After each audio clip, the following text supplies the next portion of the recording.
If you've ever wondered why some people just can't get over the past, then this book is definitely yours to read because it explains it with the most fascinating and a kind of heartbreaking way possible.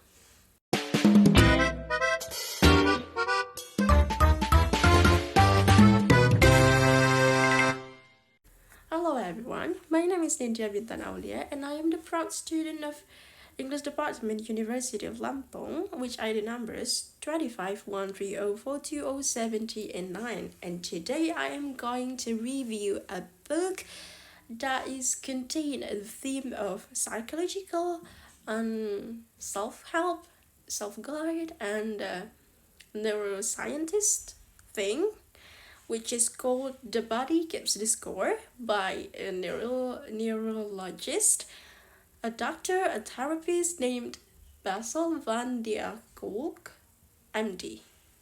This one.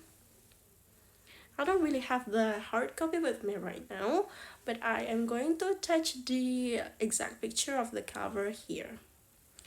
So basically, this book tells us about the correlation or the relation between brain, mind, and the body in the function in general. Okay, so basically, I was just going back to the contents of this book again because I didn't read it fully. I just, maybe I read three chapters of it. Yeah, three early chapters. And I am assuming that the core of this book is talking about trauma and how trauma is not only about a bad memory, but also literally rewrite the brain function and also how it impacts the body. Okay, we're going to talk and dive deeper to the first chapter of this book, which Dr. Van der Kolk tells us about his first patient named Tom, and Tom has a very like significant PTSD because he is a veteran soldier of America that had a war in Vietnam back then, and it left him with always in high alert, like every single day of his life, and it messed with his brain because he cannot feel any real connections with his family, with his friends, with his surroundings because he feels like always in the nightmares, loop nightmares that he couldn't get rid of it. Because he feels like if I am going to get rid of it, that I am not loyal to my dead friends back then, and that he couldn't talk about it to his family members because he cannot talk to them without being in always, full of force, rage, and scream.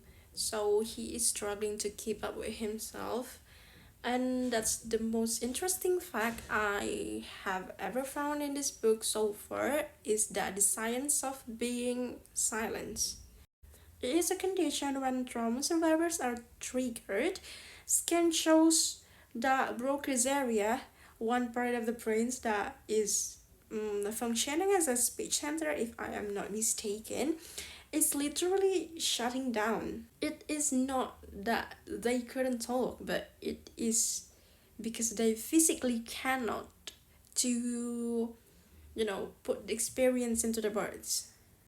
And as I read deeper into this book, I found a kind of confusing part about this book is when it is talking about the paradox of the memory. I may put it that way because how can someone remember the exact smell of the air of or the footsteps or the rain from 20 years ago but couldn't remember the exact event was?